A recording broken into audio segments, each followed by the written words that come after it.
जैसे कि हमने लास्ट एपिसोड में देखा था, एमसी डार्कमून टाउन की तरफ आगे बढ़ रहा है, पर रास्ते में उसे अपनी बहन पिटते हुए नजर आती है। तो ये देख के और हंसने लग जाता है। फिर वो xiaoyu को यहीं पे छोड़ के डार्कमून टाउन की तरफ निकल जाता है। फिर वो टाउन में आके जंगल की तरफ आगे बढ़ने लगता है। रास्ते में उसे एक दद्दी मिलती है जो दो नौजवानों के पैसे नहीं दे रही थी। तो कैंग फेंग ये मामला अपने हाथ में लेता है और अपने हाथ से ही इसका पत्ता साफ कर देता है। फिर वो इन दोनों के पैसे इन्हें देख के जंगल में जाने लगता है और जंगल की गहराइयों में फिर हमें xiaoyu की दोस्त यान को दिखाते हैं, जो कि अपने मम्मी पापा के साथ हंटिंग कर रही थी। मॉन्स्टर्स को मारने के बाद जब ये वापस आ रहे थे तो इन्हें रास्ते में कुछ क्रिमिनल्स मिल जाते हैं। उनने यान यान के पापा को मार दिया था और इन दोनों को पूरी तरह से लूटने की बात कर रहे थे। पर तभी जैसे ये लोग इन दोनों को पकड़ने के लिए आगे बढ़ते हैं, वैसे ही शैडो आता है और इन सब की लंका लगा देता है। इन लोगों को तो कुछ रिएक्ट करने का मौका भी नहीं मिलता और उसने सबको ही मार दिया था। यहीं पर हमारा पिछला एपिसोड खत्म हो गया था। हमारे आज के एपिसोड की शुरुआत होती है। ये सारे गुंडे टेलीपोर्ट होकर टाउन में आ चुके थे और ये सभी लोग अब डिप्रेशन में चले गए थे कि हम लोग इतनी आसानी से कैसे मर गए। पर जब भी कोई चिल्लाता है, डैम मेरी इतनी सारी लाइफ स्पैम कैसे ड्रॉप हो गई, और नहीं मेरी तो सारी की सारी लाइफ स्पैम खत्म हो गई है। आर्चर भी चिल्लाता है मेरी भी सारी लाइफ स्पैम खत्म हो गई है, क्या ये हमारे किलर स्टेटस की वजह से हो रहा है। तो एक और असैसिन चिल्लाता है नहीं ये तो इम्पॉसिबल है, भले ही हमारे ऊपर किलर स्टेटस है पर ये हमारी सारी की सारी लाइफ स्पैम खत्म थोड़ी हो सकती है। फिर आर्चर तुरंत इन लोगों से कहता है जल्दी जंगल में चलो, अगर ऐसे ही चलता रहा तो हम तुरंत ही मारे जाएंगे। जल्दी से चल के हमें मॉन्स्टर्स को मारना पड़ेगा ताकि हम थोड़ी लाइफ स्पैम वापस पा सकें। ये लोग फुल स्पीड में जंगल की तरफ जा रहे थे, पर तभी इस आर्चर की तरफ कुछ तो आता है। एक जोरदार लाइट चमकती है और इससे पहले कि कोई कुछ समझ पाता, कोई रिएक्ट कर पाता, एक जाइंट सॉर्ड ऑफ लाइट सीधा इन तीनों के ऊपर ही गिर जाती है और ये तीनों अब बिल्कुल भी हिल नहीं पा रहे थे। आर्चर चिल्लाता है कि ये बंदा जरूर बहुत ज्यादा स्किल्ड है, इसने हमें उतना ही इंजर्ड किया है जिससे हम यहाँ से भाग ना पाए। मैं तो बिल्कुल भी यहाँ से हिल ही नहीं पा रहा हूँ। सामने से आवाज आती है, क्या ये तीनों वही हैं? Black dragon is also a dragon, Turkey flavoured rice crust और फ्लाइंग ब्रिज्म। भाई ये तीनों के तीनों ही इन तीनों के नाम है। वो असेसन सामने वाले से कहता है आखिर तुम लोग कौन हो? सामने से आवाज आती है, ये तीनों ही वो प्लेयर किलर्स हैं जो चारों तरफ प्लेयर्स को मारते जा रहे हैं। अब फाइनली हमने इन्हें पकड़ ही लिया। और इनके सामने ही कुछ चर्च के लोग थे और इनको सामने से देख के लग रहा है कि पहला वाला बिशप है और दूसरा वाला स्वॉर्ड मास्टर। इनका बिशप वाला बंदा कहता है हम लोग ऑफिशियल हंटर्स हैं, प्लीज अपनी रियल लाइफ इंफॉर्मेशन हमें प्रोवाइड करो, हम तुम्हें कानून के हिसाब से अरेस्ट करेंगे। वाह यार कितने अच्छे लोग हैं यार, कितने तमीज से बात कर रहे हैं। तभी इनका बगल का स्वॉर्ड मास्टर कहता है अगर तुमने रेसिस्ट किया तो हम तुम्हें मार मार के तुम्हारी सारी लाइफ स्पैम निचोड़ लेंगे।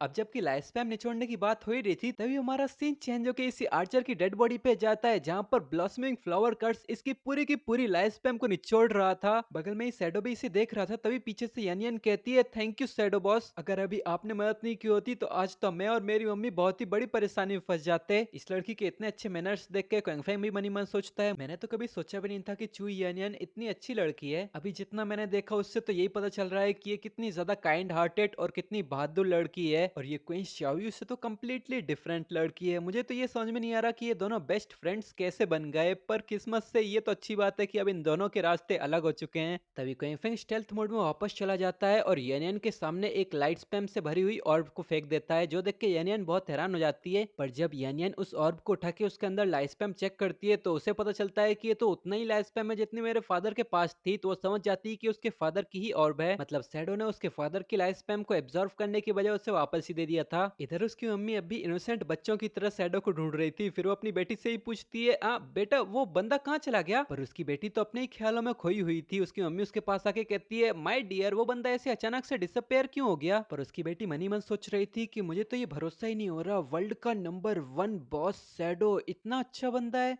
तभी हमारा सीन चेंज होके उसी रात को इसी जंगल की गहराइयों में आता है। यहाँ कुछ लोगों का एक ग्रुप एक रास्ते को गार्ड कर रहा था। ये लोग बात कर रहे थे कि क्या कैप्टन आनियो ने ये नहीं कहा था कि शैडो बस कुछ ही मिनटों में यहाँ पहुंच जाएगा, पर अब तो आधा घंटा हो चुका है, आखिर वो शैडो वहाँ कर क्या रहा है? पर शैडो तो यहाँ पहुंच भी चुका था और इन लोगों के सामने से ही यहाँ से जा रहा था। ये लोग अब भी बातचीत कर रहे थे कि तुम लोगों को क्या लगता है, क्या शैडो अंदर जो मॉन्स्टर्स हैं उन्हें मार भी पाएगा? दूसरा बंदा कहता है नहीं मुझे तो नहीं लगता कि ये पॉसिबल है, वो सारे मॉन्स्टर्स रिवाइव हो सकते हैं। तो पहला वाला हंसते हुए कहता है कि शैडो में कुछ गट्स तो हैं, सात सात गोल्ड टियर के बॉस है जो इंडेफिनेटली रिवाइव हो सकते हैं, उसने इस मिशन को एक्सेप्ट करने की हिम्मत भी कैसे कर ली? ये देख के कॉन्फिडेंस सोचता है ये लोग बस कॉमन वर्कर्स हैं, इन लोगों ने कभी असली पावर देखी भी नहीं। फिर वो इन्हें इग्नोर करते हुए आगे बढ़ने लगता है और वो मनी मन हम लोगों को इस एंशिएंट गॉड टेबलेट के बारे में बताता है कि ये इक्विपमेंट्स में एक पॉजिटिव एफिक्स और एक नेगेटिव एफिक्स को ऐड कर देता है। अगर तुम्हारी किस्मत अच्छी हुई तो ये एफिक्स तुम्हारी क्लास प्रोफेशन के कैरेक्टरिस्टिक्स को भी बदल सकता है। मेरी पिछली जिंदगी में कुछ लोगों ने ये भी देखा था कि वर्ल्ड के 7th रैंक मास्टर ने 7 एंशिएंट गॉड टेबलेट्स का इस्तेमाल करके एक एंशिएंट गॉड सुकाई को समन किया, जिससे वो एक लेजेंडरी बॉस को भी मार पाया था।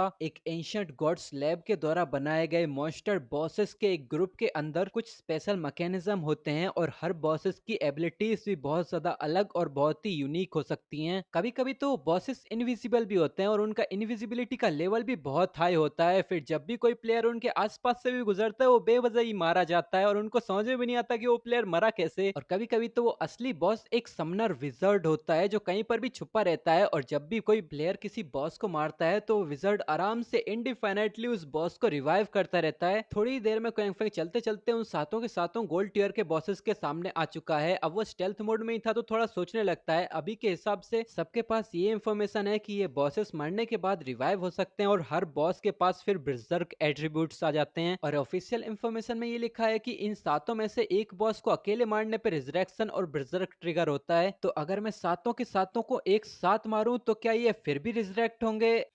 हम कोशिश करके देख सकते हैं और ये वर्थ इट होगा। फिर वो अपने हाथ को आगे बढ़ाते हुए एक स्किल का इस्तेमाल करता है जिससे उसके सामने अपना डिवोटी फॉलोअर समन हो जाता है और वो कहता है कि सबसे पहले अपना डिवोटी पेंडेंट पहनते हैं और अपने डिवोटी फॉलोअर को आगे भेज के देखते हैं कि उन सातों के पास कौन सी पावर्स हैं। फिर कैंगफे इसे हमला करने का ऑर्डर देता है तो ये डिवोटी फॉलोअर भी गुर्राते हुए अपने पावर्स को एक्टिवेट करता है और सीधा इन सातों के ऊपर एक साथ ही रश कर देता है और वो अपने एवी अटैक के साथ इन सातों के ऊपर पीछे से हमला कर देता है जिससे इन सब के ऊपर 250 का डैमेज पड़ने लगता है। पर इस हमले से इन लोगों के ऊपर ज्यादा कोई असर नहीं होता। इसके दिए हुए स्क्रैचेस तुरंत ही हील हो जाते हैं। इनमें से एक बंदा अपने डिवोटी फॉलोअर की तरफ घूर के देखता है, उतने में ही कहीं से डार्क कलर का ऑरा आता है और सीधा डिवोटी फॉलोअर को अंदर ही घुसने लगता है और उसे अंदर से ही फाड़ के रख देता है। वो डिवोटी फॉलोअर बस चीखता ही रहता है और अगले ही पल उसका पूरा का पूरा शरीर लाइफ स्पैम्स के ऑर्ब में डिसॉल्व होने लगता है और वो सातों के सातों बॉसेस फिर से अपना सर घुमा के अपनी पंचायत बिठाने लगते हैं। पर इस छोटे से ही समय में क्वेंगफेंग ने इन सारे के सारे बॉसेस के काम के इंफॉर्मेशन को भांप लिया था और वो मनी मन सोचता है ये सारे के सारे लेवल 10 पे हैं। किसी के भी पास अटैक रिफ्लेक्शन जैसी कोई स्किल नहीं है और इन सबके एट्रीब्यूट्स किसी नॉर्मल गोल्ड टीयर के बॉसेस के भी दुगने हैं। तो अब मरो। फिर वो अपनी नाइट रिंग ब्लेड को एक्टिवेट करता है जिससे चारों तरफ डार्क रेड ऑरा फैलने लगता है। सभी को एक भारी अमाउंट का डैमेज पड़ता है। सब अधमरे हो चुके थे तभी एमसी के पॉइजन डार्ट्स आते हैं और इन सब के अंदर ही घुस जाते हैं। इन सबको चीखने चिल्लाने का भी मौका नहीं मिलता और बस 3 सेकंड के अंदर अंदर ये सारे के सारे मॉन्स्टर्स मारे जाते हैं। पर अगले ही पल कुछ तो अजीब होता है। इन सारे बॉसेस की चमड़ियां गायब तो हो रही थी पर उनके अंदर से कोई लूट ड्रॉप नहीं हो रही थी। तो अपना एमसीबी देख के कंफ्यूज होता है और वो कहता है क्या इनके अंदर से कोई लूट ड्रॉप क्यों नहीं हो रही है? पर अगले ही पल इन सारे के सारे बॉसेस का ही मास जुड़ जुड़ के एक के ही अंदर होने लगता है। ये सारे के सारे बहुत ही डिस्कस्टिंग और बहुत ही घिनौने लग रहे थे। अब कोई कमेंट में ये नहीं बोलेगा कि डिस्कस्टिंग और घिनौना एक ही होता है। और इधर इस घिनौने मास को एक साथ जोड़ते जोड़ते देख के एमसी कुछ कहने की कोशिश करता है पर उसका भी मुंह से कुछ शब्द ही नहीं निकलते और वो फिर पीछे हट जाता है और इसको जोड़ने देता है। और थोड़ी देर में ये सातों के सातों मॉन्स्टर्स जुड़ के एक ह्यूमनॉइड फॉर्म में आ जाते हैं। हाँ, इसके भी 2 पैर हैं, 2 हाथ हैं और इसके अलावा सर, मुंह, आंख, कान कहाँ कहाँ है वो तुम खुद ही देख लो। ये मॉन्स्टर जुड़ने के बाद कांपती हुई एक दहाड़ लगाता है। अपना एमसीबी ये देख के फाइटिंग की पोजीशन में आ जाता है और वो कहता है लगता है उन सातों के सातों मॉन्स्टर्स को एक साथ मारना एकदम सही डिसीजन था। अब ये मॉन्स्टर अपने सेकंड फेस में आ चुका है। पर एक मिनट, ये जाइंट जैसे दिखने वाले इस बॉस के ऊपर ये अजीब अजीब से सिंबल्स, ये तो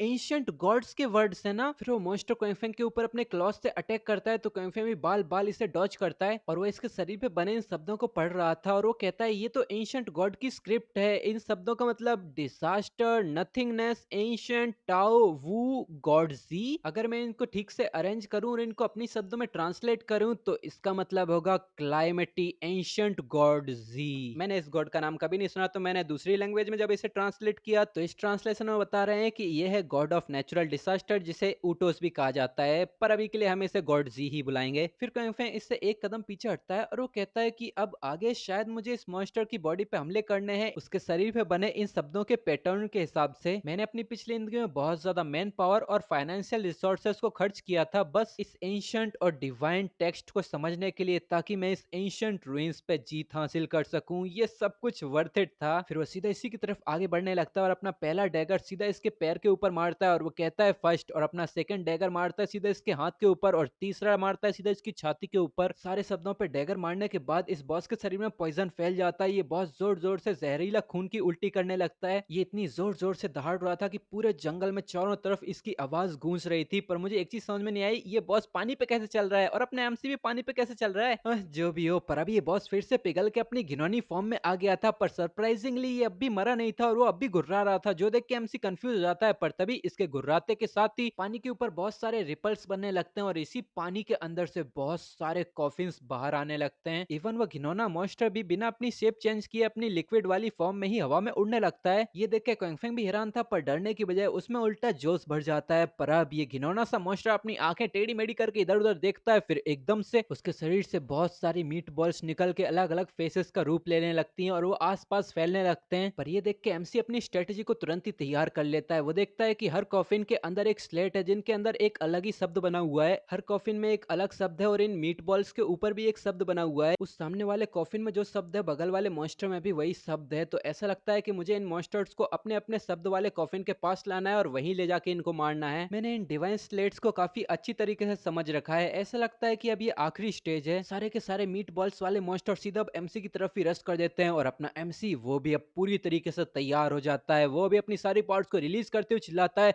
आ जाओ। और ये एपिसोड यहीं पर ही खत्म हो जाता है। तो आप कमेंट में बताओ कि तुम लोगों को ये एपिसोड कैसा लगा और क्या तुम आगे की फाइट देखने के लिए एक्साइटेड हो। वैसे तुम लोगों को क्या लगता है, क्या एमसी को ये डिवाइन स्लेट मिल भी पाएगी? अगर मिल भी जाती तो वो कौन से इक्विपमेंट के ऊपर इसका इस्तेमाल करेगा? मेरे ख्याल से तो वो अपनी माउंट बेल पे यूज करेगा या फिर उसके डिवोटी पेंडेंट के ऊपर। तुम्हें क्या लगता है कमेंट में बताना। पर अभी एपिसोड तो अब खत्म हो गया है। अब अगला चैप्टर आएगा 4-5 दिन के बाद। तब तक के लिए इंतजार करो। अब हम मिलेंगे तुमसे नेक्स्ट एपिसोड में। तब तक के लिए बाय।